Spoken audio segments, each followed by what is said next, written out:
¿Cómo están? Ahora ya somos 54 y estamos sobre la hora. Bien, seguro se van a ir conectando más. ¿Se logra ver la pantalla? Sí, doctora. Perfecto. Listo. Esta sesión es un poquito larga, pero es más imágenes, con algunos conceptos importantes que vamos a compartir. Así que vamos a dar grabar. Recording in progress. ¿Qué tal? Buenas noches. Continuando con los temas de teoría, el día de hoy vamos a tomar la primera parte del análisis y del estudio del hemograma y lo que consiste a la parte, a lo concerniente a la serie roja, es decir, a los eritrocitos y hematíes. Vamos a ver cómo desde el laboratorio, con algunos métodos diagnósticos, podemos analizar sus características, cuantificarlos y también evidenciar su funcionalidad. Así que vamos con esta primera parte. Hematología en el laboratorio clínico. Algunos conceptos generales que todos ustedes ya manejan. Recordamos pues que la sangre es un tejido conectivo especializado. Es un tejido porque está compuesto de células y es a manera de una matriz coloidal líquida que circula pues por todo el organismo a través de redes de vasos sanguíneos. ¿Cuáles son las funciones principales de la sangre? Transportar gases disueltos, nutrientes, hormonas y desechos. También tiene una función muy importante en la regulación del pH. Esto a partir del plasma, ¿no? Y la composición iónica, donde también van a estar disueltos algunos electrolitos. Otra función de protección, acá vemos que básicamente es la serie blanca, ¿no? Que nos protege contra toxinas y patógenos. Luego, regular temperatura corporal, algunos pirógenos endógenos que se van a encontrar a partir del plasma. Otra función importante, evitar la pérdida sanguínea. Acá vamos a ver que los que participan principalmente son las plaquetas. En cuanto al volumen sanguíneo, recordamos pues que en el caso de las mujeres corresponde al 6,5% del peso corporal. En varones es un poquito más, e incluso este dato es bastante interesante. En lactantes, niños pequeños puede llegar hasta ser el 8% del peso corporal. Generalmente se mantiene constante, pero pueden haber variaciones asociadas a algunas patologías como enfermedades cardiovasculares, enfermedades renales, enfermedades hepáticas, hemorragias, deshidratación o sobrehidratación. Este dato es interesante. ¿Por qué? Porque en el embarazo incluso se sabe que el volumen sanguíneo puede aumentar hasta un 30%. ¿Cuáles son las principales causas? Alteración del volumen plasmático, o sea, el volumen sanguíneo, una alteración a partir del volumen plasmático, ¿no? Eso es lo más característico, ¿no? Aumentamos el volumen de la parte líquida, que puede deberse a una hemodilución, con lo que sucede en el embarazo, o a una hemoconcentración, en el caso de una deshidratación severa o quemaduras. Recordamos que esta matriz coloidal tiene este tejido organizado a partir de células sanguíneas, donde tenemos serie roja, serie blanca y plaquetas. La serie blanca con sus diferentes componentes. Vamos a evaluar el porcentaje correspondiente a plasma. Generalmente se indica que va entre 55 y 60%, y en relación al paquete celular. Los diferentes componentes, en esta ocasión pues vamos a hablar de la serie roja. El plasma sanguíneo, recordar que está compuesto principalmente por agua, hasta el 92%. También está compuesto por proteínas plasmáticas. Sí, estas representan casi el 10% y son importantísimas. A la cabeza, la albúmina. ¿Por qué es tan importante? Porque nos va a ayudar con la presión oncótica, ¿verdad? ¿Y qué es la presión oncótica? Es la tracción osmótica que ejercemos sobre el agua extracelular, que va a asegurar el retorno del 90% de este líquido al espacio intravascular, cosa que evita la formación de edemas. Igualmente contribuye al transporte de iones, hormonas, medicamentos y lípidos. Luego tenemos las globulinas. Ayudan en el transporte de iones metálicos, lípidos, vitaminas, hormonas. Tenemos también en este grupo a moléculas que participan en el sistema de complemento, factores de coagulación y anticuerpos, que son producidas por las células plasmáticas, estos en serie blanca, que nos van a pues, brindar la inmunidad humoral. En el caso de los electrolitos, los más frecuentes y significativos, tenemos al sodio, al potasio, al calcio, magnesio, cloro y bicarbonato. Recordamos que el sodio y el potasio pues, son fundamentales para los mecanismos de excitabilidad de las membranas, tanto del nervioso, muscular esquelético y cardíaco. Tenemos que el calcio es súper útil para la contracción y excitabilidad en tejido muscular esquelético y cardíaco. También participa como cofactor en coagulación sanguínea y participa activando un gran número de enzimas intracelulares. Tenemos también que diluidos en el plasma van a ir los diferentes nutrientes y metabolitos, algunos como la glucosa, aminoácidos, ácidos grasos, productos de desecho como la urea, creatinina y ácido úrico. Entonces, toda aquella molécula que podemos encontrar en el plasma sanguíneo, en esta matriz, la vamos a poder medir en el laboratorio. Dentro de las familias de células sanguíneas, en esta oportunidad vamos a hablar de los glóbulos rojos, recordando que todo inicia a partir de la célula troncal pluripotencial, que tiene esta capacidad de autogenerarse y diferenciarse.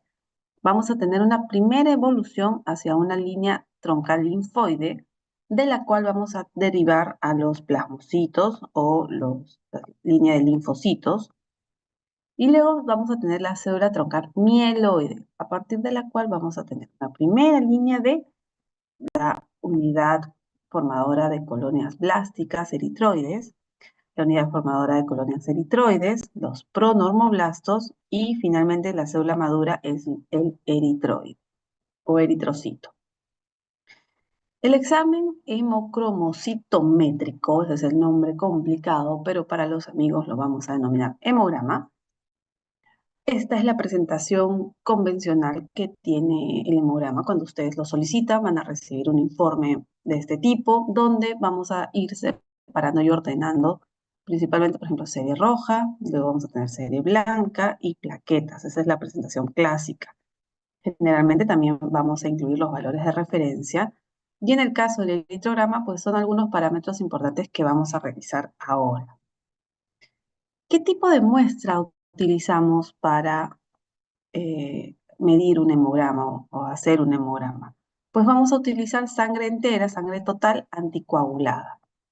Anticoagulada porque el tubo que vamos a utilizar para la extracción al vacío contiene EDTA. Este es un anticoagulante quelante de calcio y que tiene la característica de conservar la morfología de los eritrocitos. Es decir, que si yo luego tomo un poquito, una gotita de muestra obtenida en este tubo, la puedo colocar sobre una lámina portaobjeto y la voy a poder observar al microscopio. Las células que voy a observar conservarán sus características y así las vamos a poder como si fuera un atlas. La consideración importante es que a temperatura ambiente la muestra puede conservarse hasta 2 horas y posteriormente hasta 24 horas en refrigeración si es que la queremos utilizar para algún proceso adicional. Complementariamente, la sangre capilar viene a ser una estrategia y un tipo de muestra utilizado en el caso de lactantes y niños pequeños. Lo vamos a denominar una muestra micro, donde vamos a obtener un poquito de muestra, pero solo en un capilar heparinizado, así como el que usamos para hematocrito, ¿no? Ya hay varios dispositivos en el mercado que nos permiten trabajar con volúmenes pequeños de muestra. Porque imagínense, aquellos pacientitos prematuros o de bajo peso al nacer, en quienes necesitamos hacer un control seriado, sería importante pues no tener que estar sacando un ml, 2 ml, los podríamos llevar a una anemia iatrogénica. Tendríamos acá la indicación es trabajar con micromuestras. En el caso del transporte de una muestra dedicada a un hemograma en EDTA, tenemos que considerar evitar la exposición a temperaturas elevadas. ¿Por qué? Porque obviamente mis hematíes se pueden lisar. Asimismo, si es que los agitamos mucho, se pueden romper o que les caiga la luz solar directa.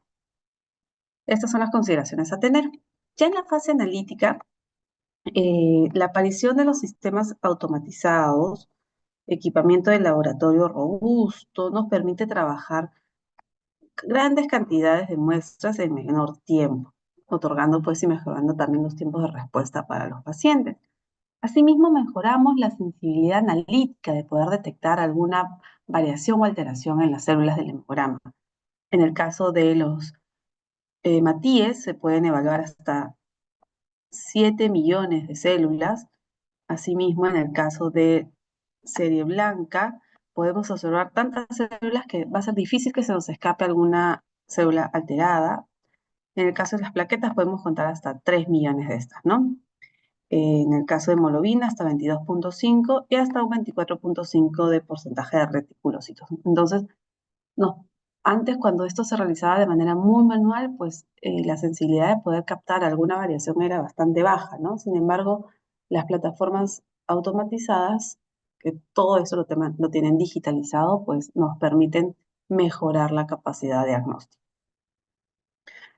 En el caso de los eritrocitos, pues tenemos que recordar cuáles son sus características, cómo es que los vamos a poder observar y evaluar. Recordamos que es este disco bicóncavo que tiene un diámetro aproximado de 7.5 micras, una altura de 2 micras en su visión lateral, y en cuanto al recuento, es decir, la cantidad de células de Matías que voy a tener en el caso de varones puede llegar hasta 5.5 millones de eritrocitos por milímetro cúbico. En el caso de mujeres algo menor, y hay también diferencia en el caso de niños y recién nacidos. Dentro de las funciones principales de los hematíes tenemos que la principal va a estar asociada a la molécula que contiene, que es la hemoglobina, ¿no? Que es la transportadora de oxígeno y amortiguador ácido base. Asimismo, también va a contener anhidrasa carbónica, esta enzima que es responsable del transporte inverso de CO2. La hematopoiesis va a iniciar desde la vida fetal.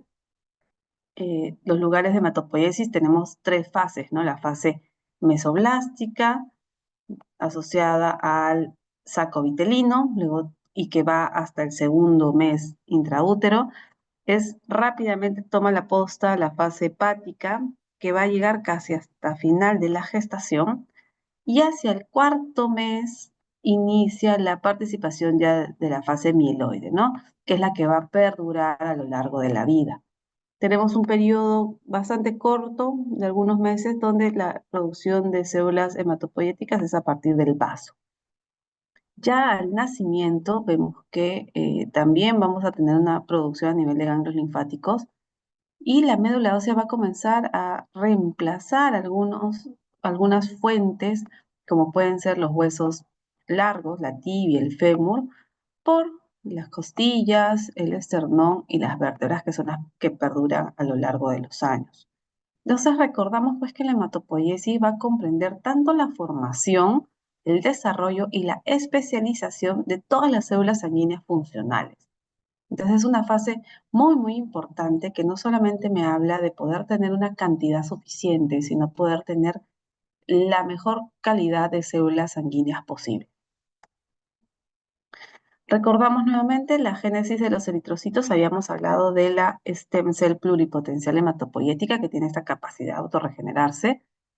Tenemos una primera línea hacia stem cell mieloide, una unidad formadora de cloniones, una unidad formadora de blastos eritroides, que va a requerir de algunos estímulos. ¿Qué estímulos? La eritropoyetina, el factor estimulante de colonias, el factor estimulante de colonias granulocito monocito y la interleuquina 3, que van a ayudar a que se forme la unidad formadora de colonias eritroides, que va a requerir nuevamente otro estímulo. Tenemos a la eritropoyetina principalmente. Y acá ya vamos a poder obtener los eritrocitos maduros. Recordamos, hay diferentes estadios también de diferenciación de los mismos eritrocitos. Todo comienza por un proeritroblasto, luego un basófilo, policromatófilo, ortocromático, reticulocito y finalmente el maduro. Algunas veces pues vamos a poder ver estos reticulocitos, ¿no? Que nos van a traducir y que van a exponer el retículo endoplásmico y que van a aparecer en sangre periférica porque estamos forzando la médula a que lance a circulación periférica hematíes todavía muy, muy jóvenes. En el caso de la producción de eritrocitos, recordar que cualquier trastorno que va a producir una reducción en la cantidad de oxígeno transportado, detectado a nivel de los tejidos, va a aumentar naturalmente la producción de estos. ¿Qué situaciones fisiológicas podemos encontrar? Desde una anemia extrema, perdón, ¿qué situaciones patológicas? Una anemia extrema, ¿verdad? De repente a consecuencia de un sangrado, una pérdida de volumen aguda. En los casos de pacientes que viven a altitud a más de 4.000 metros sobre el nivel del mar, o también en aquellos pacientes con patologías crónicas, como puede ser una insuficiencia cardíaca congestiva, ¿no? Donde de manera de larga data se está forzando y estimulando los tejidos y detectando esta ausencia de oxígeno. La hipoxia va a estimular la producción de eritropoyetina. ¿Cómo es que se da este mecanismo? Pues vamos a tener que llega a nivel renal estos hematíes con una capacidad reducida de dejar oxígeno. Esto es detectado y va a comenzar a producirse la eritropoyetina. Entonces, es sabido que aquellos pacientes que tienen alguna patología a nivel renal van a adolecer de la capacidad de producir eritropoyetina, que sabemos que es un estimulador de la producción de hematíes. Entonces, mi paciente con enfermedad renal generalmente va a cursar con anemia, porque no vamos a tener este mecanismo habilitado. La eritropoyetina lo que va a hacer es estimular el desarrollo de eritrocitos en la médula ósea, estimula la fábrica y posteriormente estos van a ser lanzados a nivel de los tejidos, a nivel de circulación, aumentando pues de esta forma la capacidad de transporte de oxígeno a los tejidos. La eritropoyetina producida principalmente a nivel renal, pero un porcentaje menor de un 10% va a nivel hepático. La maduración de los eritrocitos va a estar influida por el estado nutricional de la persona, entonces es muy importante. Acá tenemos dos actores principales, que son la vitamina B12 y el ácido fólico. Cuando tenemos un fallo en alguno de estos, en el ingreso, en el consumo de algunos de estos dos insumos necesarios, pues mi paciente va a cursar posiblemente con una anemia carencial. Recordamos que la vida de los hematíes en sangre periférica es alrededor de 4 meses, 120 días, y el eritrocito maduro tiene cuatro funciones principales. Uno, metaboliza glucosa, sí, la consume y la transforma en energía, en ATP. Tiene la capacidad de una membrana celular flexible, porque va a pasar a nivel de trabéculas, atravesando diferentes tramos de los tejidos, por lo que necesita tener esta membrana celular muy, muy flexible. Tiene que tener efectiva esa capacidad de transporte de iones de membrana, muy necesario para el equilibrio del hematíe. Y también va a mantener el hierro en forma ferrosa. Entonces, cuando un eritrocito tiene estas cuatro funciones, podemos hablar de que se trata de un eritrocito maduro. Por el otro lado, si ya sabemos cómo se producen, ya sabemos su vida media, pero también para mantener el equilibrio, la homeostasis, tiene que haber también una destrucción eficiente de los eritrocitos. Entonces, una vez que el eritrocito se va llegando a su día 120, la membrana se va haciendo cada vez más frágil. Es así que cuando pasa por un punto rígido de la circulación, como puede ser una trabécula a nivel del vaso, que es una zona natural de autodestrucción, las trabéculas de pulpa roja a nivel del vaso, se lisan, se destruyen. Entonces es acá como que podemos tener este equilibrio entre la producción y la destrucción de eritrocitos. Tenemos que tener este equilibrio para mantener una masa de glóbulos rojos estable entre la formación y la destrucción. Pero ¿qué pasa si aumenta la destrucción? Puede ser o que de repente ha habido una anemia hemolítica que está forzando que se me destruyan, o porque están envejeciendo los glóbulos rojos y no los estoy reponiendo de manera equitativa. En el caso de la formación de glóbulos rojos puede ser porque la fábrica está mal, es decir, hay un fallo en la integridad de la médula, como puede ser en una anemia plástica, o porque están fallando dos de los insumos principales, ¿no? La vitamina, aminoácidos, hierro, ácido fólico, ¿no? Y acá estamos hablando de las anemias nutricionales. Asimismo, en aquellos pacientes donde tenemos que hay fallo en integridad renal, fallo en la producción de eritropoyetina, esta masa de glóbulos rojos no va a poder ser mantenida y estamos frente a una anemia de causa renal.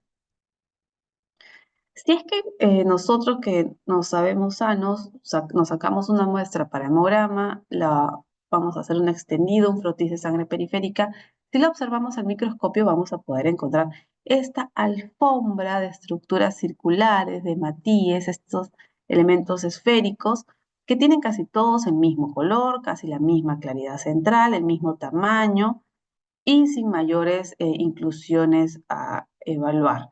Esa sería una morfología normal. Pero ¿qué pasa? Podemos encontrar alteraciones tanto en tamaño, en forma, en color o también encontrar algunos detalles adicionales. Esta lámina es básicamente para que de manera esquemática se ayuden en cuanto a las características y las morfologías de los diferentes hematíes. Dentro de las denominaciones clásicas tenemos que reconocer la poiquilocitosis, que me va a hablar de la forma. Es decir, cuando yo en un protis de sangre periférico encuentro desde acantocitos, target cells, estomatocitos, sickle cells, todos, o sea, tener muchas formas en una sola lámina me habla de poiquilocitosis. Y en el caso de anisocitosis me está hablando de tamaño, es decir, puede encontrar desde un esquitocito, que es un fragmento de una hematíe, un microcito, un hormocito o un megalocito, que ya sabemos pues que está asociado a algunas patologías, ¿no? Estas anemias megacariocíticas o megaloblásticas. Luego también tenemos que caracterizar la anemia principalmente, o los hematíes les tenemos que dar nombre y apellido. Es decir, podemos hablar en base a su tamaño y a su color. En el caso de, todos sabemos, en el caso de una anemia ferropénica, pues lo que vamos a encontrar son hematíes microcíticos e hipocrómicos. En este caso, si este es un hematíe normal, ¿qué nos parece este? El tamaño aumentado, ¿verdad? Estaríamos hablando de un megalocito. En este caso, tenemos, si esta es una estructura normal, tenemos acá una claridad central, pero un refuerzo interior, como si fuera un tiro al blanco, ¿verdad? Esto le vamos a denominar target cells. Aquellos hematíes que tienen prolongaciones los vamos a denominar acantocitos. Otro componente importante del hematíe es la hemoglobina. Esta proteína conjugada tiene 4 grupos hemo y 2 cadenas polipeptídicas, pues es el componente principal del hematíe, ¿no? Que le confiere una capacidad máxima de hasta 34 gramos por decilitro de hemoglobina.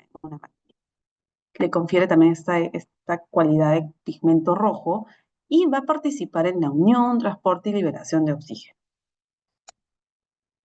El grupo hemo pues, tiene su núcleo ferrol y compuesto de 4 grupos pirroles. En el caso de la globina tenemos que es una estructura cuaternaria. Y en el caso de la hemoglobina, nuevamente también tenemos que recordar cómo es su síntesis. En este gráfico vamos a tener la hematopoiesis, es decir, el lugar de producción de las células sanguíneas, habíamos dicho fase vitelina, hepática y mieloide.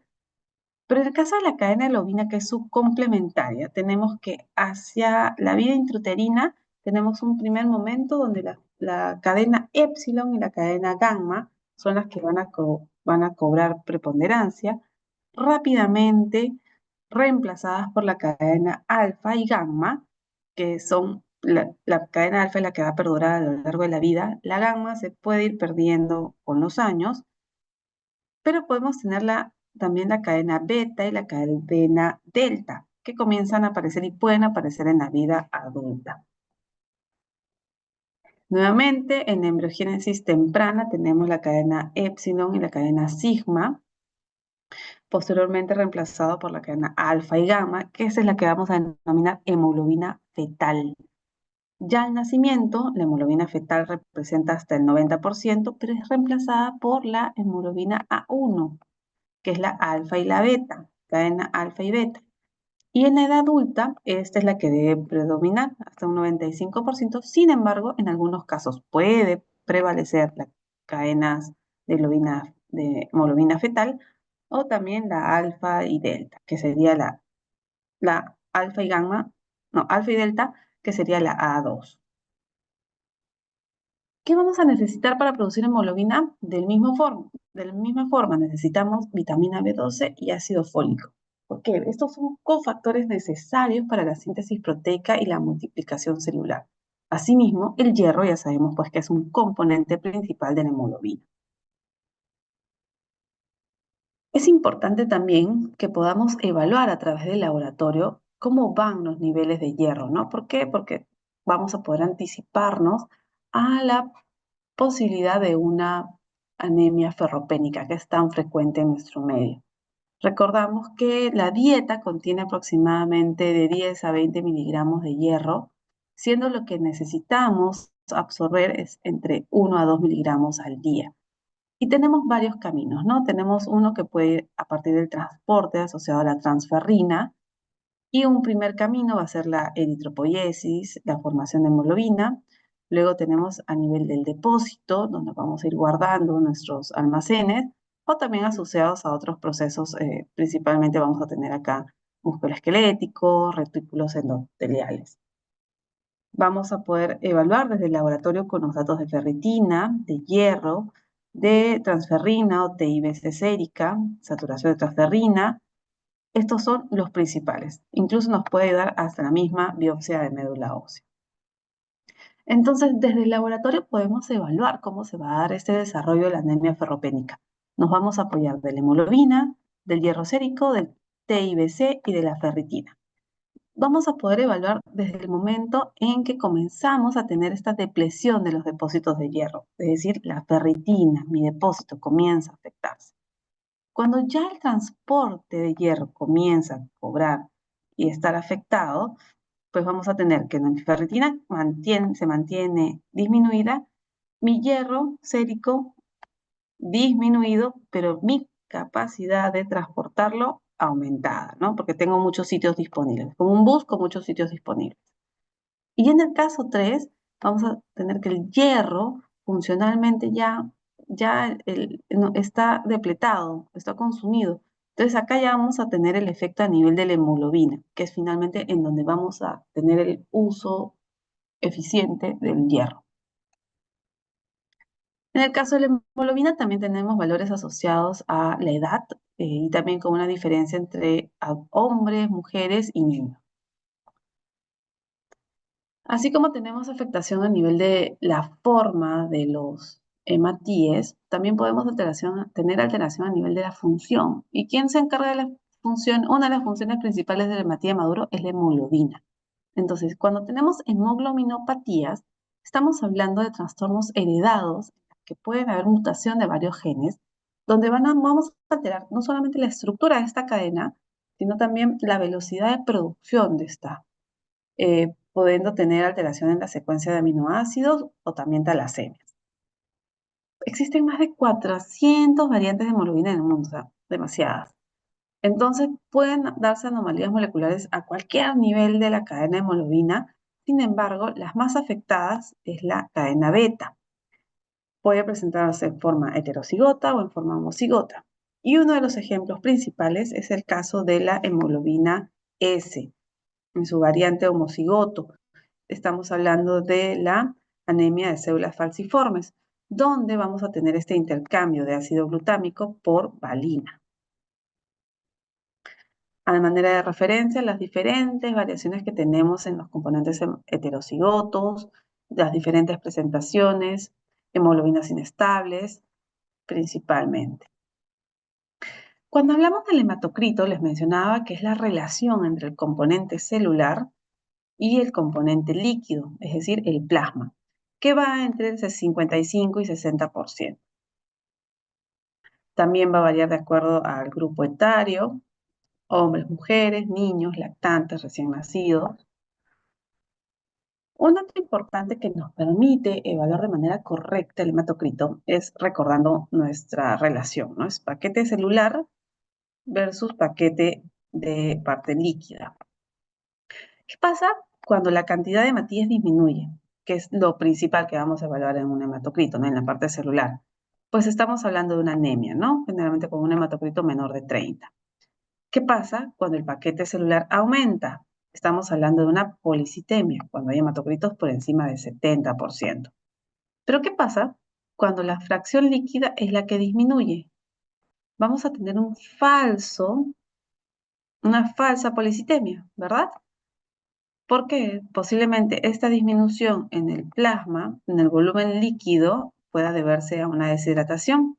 Y esto me puede dar valores de hematocrito elevados, falsamente elevados, porque si se dan cuenta, la cantidad de células se ha mantenido. Lo único que hemos cambiado es la fracción líquida, entonces la relación va a variar. Entonces hay que tener muy fino el dato de las características clínicas de mi paciente, los antecedentes y algunos factores que ya sabemos que podrían afectar la interpretación del hematocrito. Algunos índices o algunos parámetros asociados al estudio de los hematíes, por ejemplo, son los índices eritrocitarios. Tenemos uno de ellos, el volumen corpuscular medio, que va entre 80 y 100 femtolitros y que principalmente me va a ayudar para valorar las anemias, para darles la característica del tamaño. Es decir, lo que me va a medir es el tamaño, es la relación entre el hematocrito y la cantidad, hematocrito por 10 y la cantidad de hematíes. Entonces es súper sencillo también de calcular. Es el tamaño de los hematíes. ¿Qué me va a ayudar posteriormente a poder hacer esta clasificación, ¿no?, de las anemias? Tenemos desde anemias normocíticas, donde tenemos que corresponder con el estudio de reticulocitos para ver si estamos frente a una anemia hemolítica, y luego vienen pues otros estudios adicionales. En el caso de una macrocítica, el valor que pueden ustedes recordar fácilmente es más de 100, en el caso del volumen corpuscular medio, que puede ser megaloblástica, no megaloblástica, y menor de 80, es decir, hematíes pequeñitos, que puede ser la ferropénica a la cabeza, puede ser lobina, por enfermedad crónica o sideroblástica. Otro índice eritrocitario es la hemoglobina corpuscular media. Acá estamos hablando del color y se va a expresar en picogramos. Me va a hablar de hipocrómica o normocrómica. Es la relación entre la hemoglobina por 10 sobre los hematíes. Luego tenemos la concentración de hemoglobina corpuscular media. Es esta relación entre hemoglobina y hematocrito por 100, donde vamos a relacionar el volumen de las células independientemente, el peso de la hemoglobina por el volumen de las células, independientemente de su tamaño.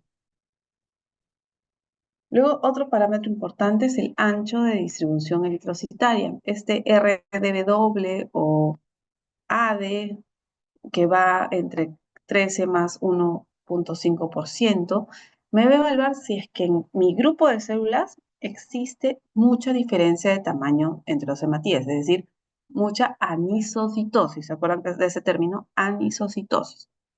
Si encuentro valores elevados, me quiere decir que sí, que hay muchos hematíes de tamaños diferentes circulando.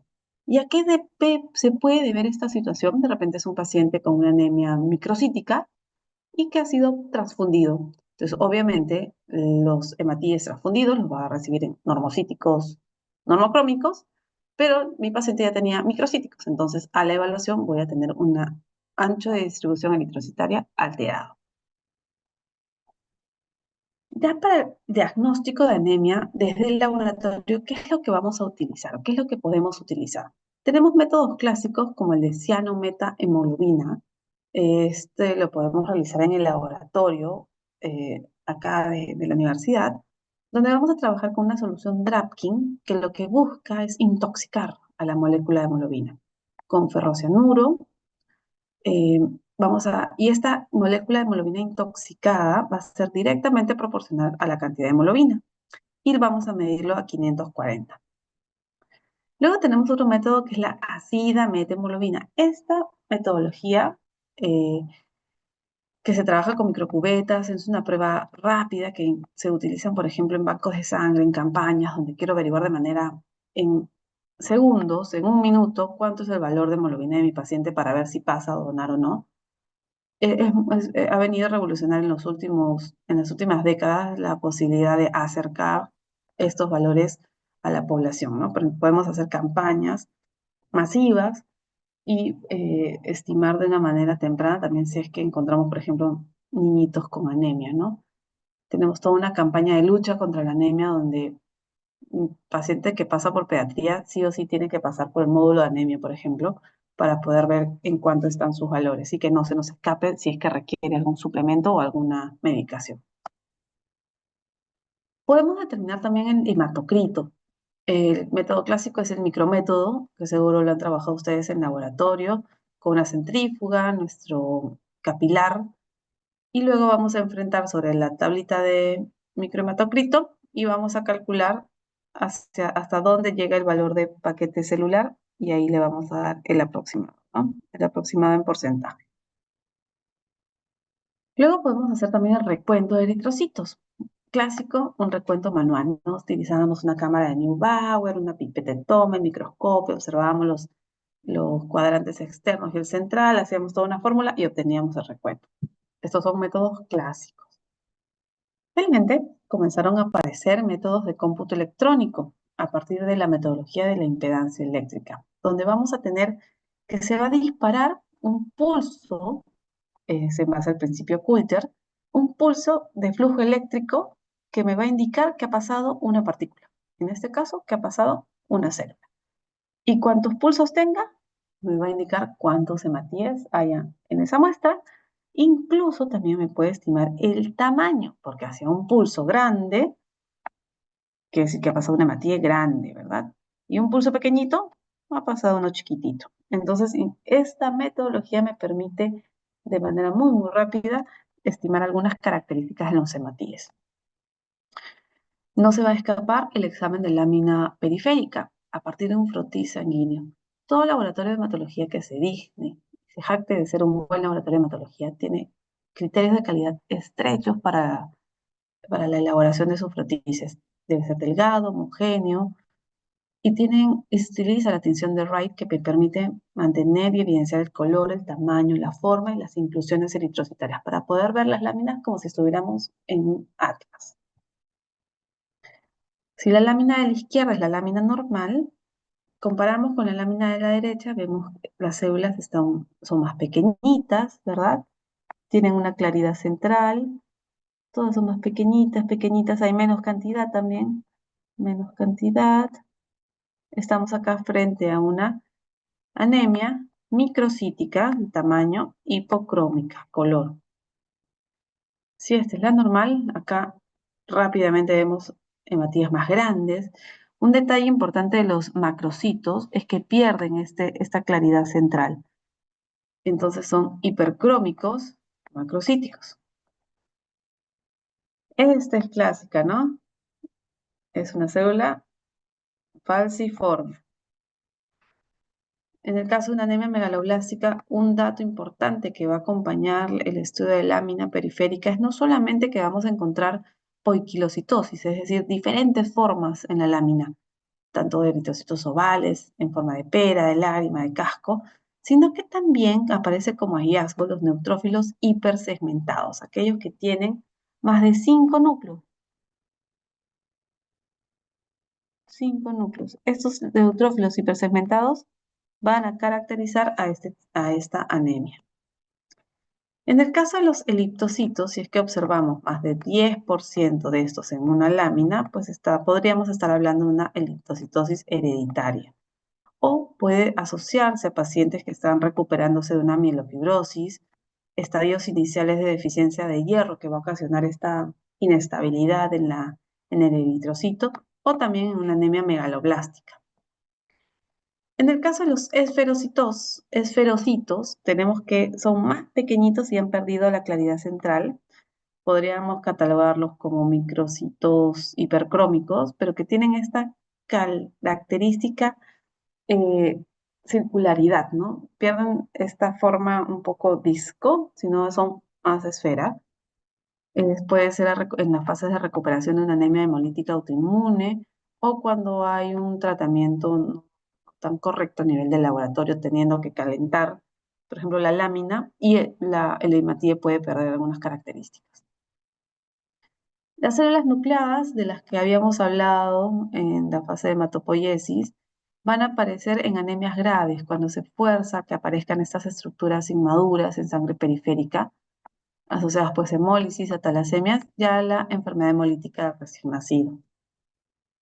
Las células en diana que tienen estas target cells o células en diana asociadas a pacientes talasémicos con hemoglobinopatías, enfermedades hepáticas.